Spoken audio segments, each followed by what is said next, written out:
La critique vibratoire, c'est une critique qui est produite en étant supportée par la vibration de l'esprit. Donc, lorsqu'un individu va émettre une critique qui est supportée par la vibration de l'esprit, c'est parce qu'il vit un contact avec ce dernier qu'il est capable de canaliser à travers sa parole.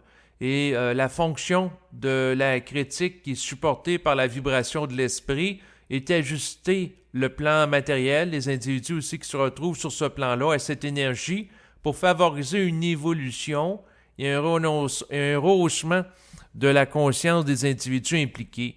D'ailleurs, la nature et la fonction de la critique qui peut être canalisée, qui provient de l'esprit, sera toujours de favoriser l'évolution, un développement, donc que les gens deviennent de plus en plus conscients. Ça va toujours tourner alentour de ça une critique qui provient de l'esprit puis qui est supportée vibratoirement par lui. Donc c'est une critique qui est en relation avec l'interpénétration du plan éthérique sur le plan matériel. Puis plus que les gens sont capables de manifester une critique qui est supportée par l'énergie de l'esprit, et plus qu'à ce moment-là, le plan de l'esprit descend au cœur de la matière, va influencer des individus pour petit à petit favoriser l'évolution de la Terre et qu'il y ait une harmonisation entre la réalité physique et celle du plan éthérique.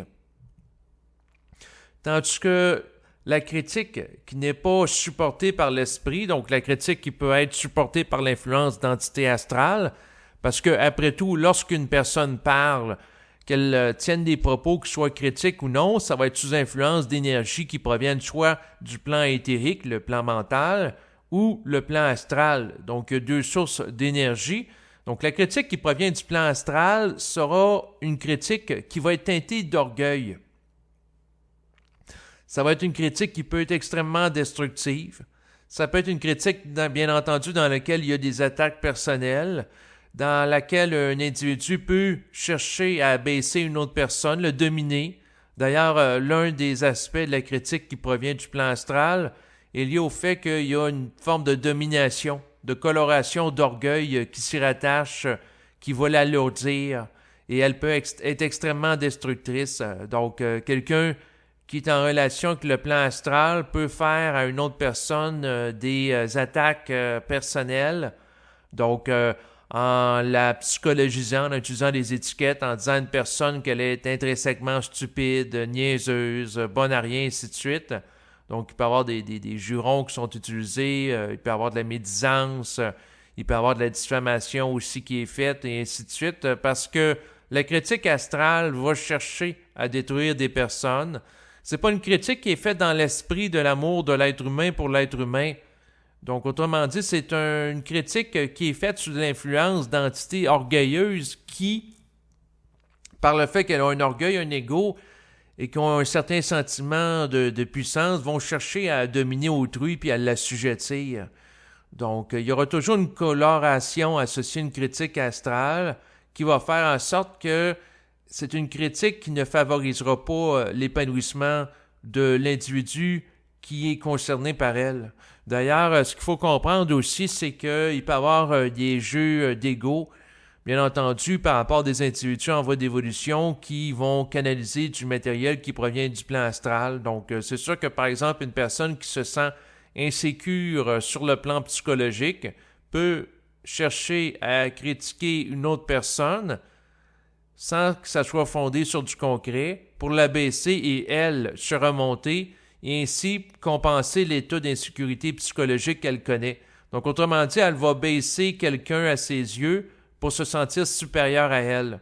Donc, autrement dit, la critique au niveau astral va chercher à générer des rapports polarisés entre des êtres humains, à savoir il y a des bons, il y a des mauvais. Donc, c'est une critique qui va chercher à occasionner de la division entre des individus. Ça va créer des tensions. Ça peut créer même des guerres. Tandis que la critique qui s'appuie sur la vibration de l'esprit, c'est une critique qui s'appuie sur une énergie qui ne cherche pas à diviser, mais qui cherche à faire évoluer les gens pour qu'il y ait un rehaussement continuel de leur niveau d'énergie, leur taux vibratoire. Ça a une fonction différente.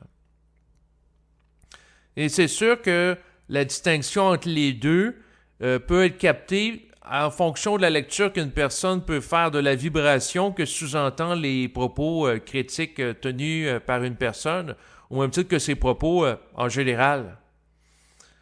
Donc, c'est sûr qu'une personne qui développe une conscience vibratoire et une sensibilité à percevoir la vibration derrière les mots, bien, elle va être capable de voir si une critique est appuyée par la vibration de l'esprit ou non, puis à ce moment-là, gérer son rapport à la critique qu'elle perçoit en conséquence. Donc, si par exemple quelqu'un reçoit un courriel, un message avec beaucoup d'éléments critiques, elle peut lire vibratoirement qu'est-ce qui est supporté par la vibration de l'esprit, puis qu'est-ce qui ne l'est pas, puis faire la distinction entre les deux. Donc, c'est sûr que si quelqu'un reçoit un message par courriel de nature critique, là, elle se fait insulter en disant que, bon, elle est niaiseuse, elle est stupide, ce qu'elle dit, ça n'a pas de bon sens.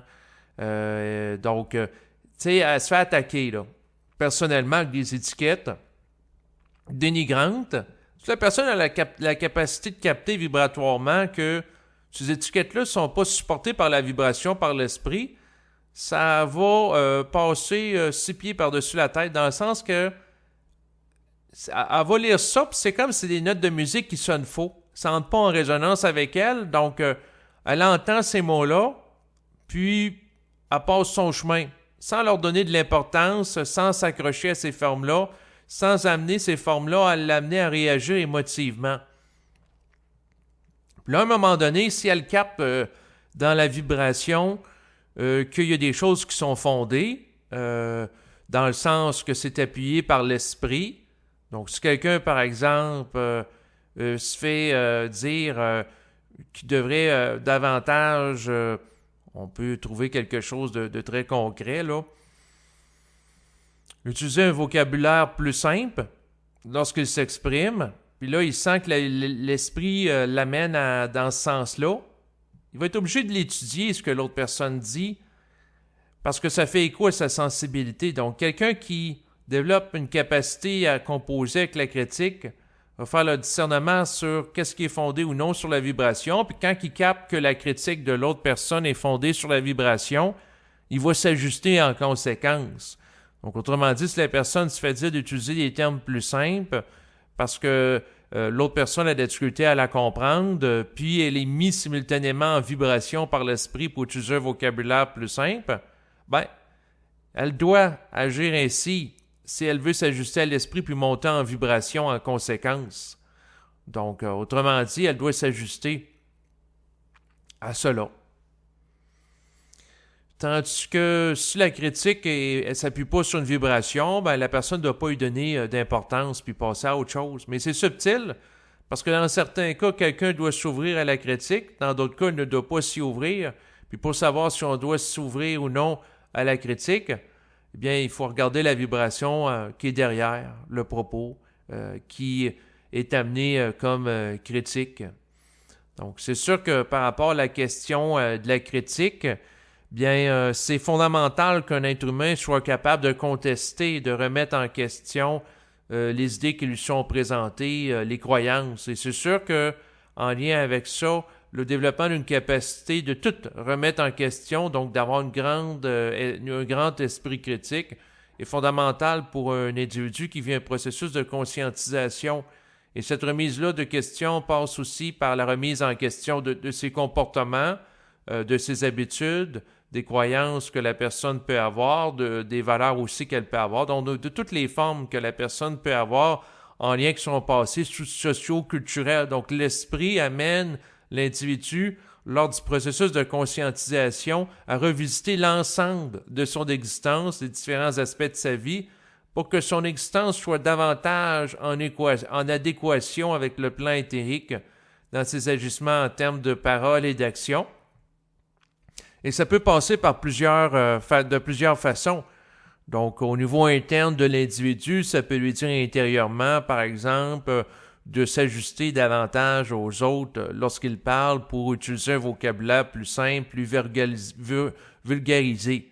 Et c'est sûr que si l'individu ne donne pas suite à ça, il est possible que si la personne fait la sourde oreille, l'esprit passe par un autre individu en termes d'intermédiaire pour lui véhiculer le même message. Donc, autrement dit, si le message interne de l'esprit à l'individu ne passe pas à travers une communication télépathique, bien à ce moment-là, l'esprit va passer à travers un autre individu comme intermédiaire pour lui livrer le même message.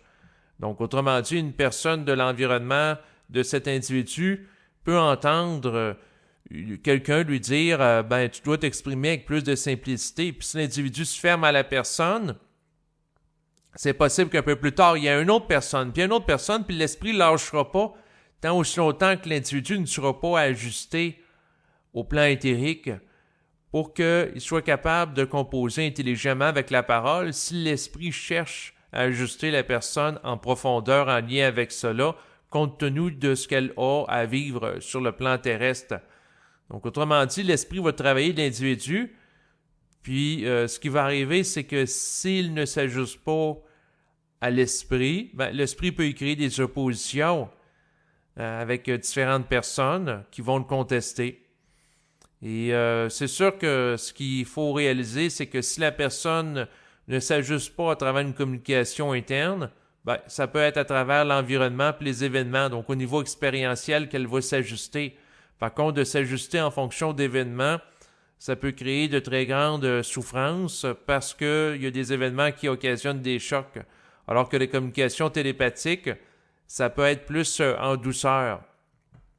Mais bon, c'est un petit peu particulier la critique parce que l'esprit peut critiquer l'être humain, puis également l'être humain peut critiquer l'esprit parce que l'esprit a à s'ajuster dans son rapport à l'être humain, parce que l'esprit, bien qu'il ait une compréhension au-delà de la matérialité qui lui permet d'être plus objectif que l'être humain par rapport au quotidien, par rapport à la vie de tous les jours, puis aux différents éléments de la vie planétaire, l'esprit, eh bien, il vit sur un plan d'énergie dans lequel il n'est pas soumis aux contraintes de l'existence, comme l'âme incarnée dans la matière. Autrement dit, l'esprit n'a pas besoin de manger, l'esprit n'a pas besoin de dormir, l'esprit n'a pas besoin de gérer des sens physiques. Ce qui fait que ça lui donne une intelligence qui est détachée de l'influence de ces derniers pour atteindre un niveau élevé d'objectivité psychique. Par contre, l'esprit doit prendre en considération des éléments en lien avec la vie humaine pour qu'une adéquation soit davantage présente dans son rapport avec l'être humain au fil du temps, qu'il y ait un ajustement mutuel qui s'opère à travers les rapports et les échanges télépathiques entre les deux. Ce qui fait que l'être humain peut contester l'esprit, puis l'esprit peut contester l'être humain pour qu'éventuellement il y ait une plus grande adéquation entre les deux. C'est un petit peu comme un couple, hein? Un homme peut critiquer sa femme et la femme peut critiquer l'homme et vice-versa. Et ici, il est question, bien entendu, de critiques constructives et non pas destructives. D'ailleurs, le propre des gens qui vivent un contact avec l'esprit, c'est de toujours amener des critiques constructives dans le sens qui vont favoriser la construction de l'individu pour l'amener à évoluer davantage en conscience et rehausser son taux vibratoire pour qu'il y ait une plus grande maturité psychique avec le temps. Alors que la critique qui provient du plan astral est destructive, c'est-à-dire qu'il y a quelqu'un qui va chercher à dominer l'autre, il y a des rapports dominants-dominés, il y a des rapports d'exploitation, il peut y avoir des rapports d'influence néfastes entre les deux et ainsi de suite. Donc, la distinction, ça se fait avec la vibration, un peu comme pour la parole, à savoir si quelqu'un prononce des mots en étant sous l'influence astrale ou sous l'influence de l'esprit lorsqu'il canalise. C'est le même principe ici qui s'applique.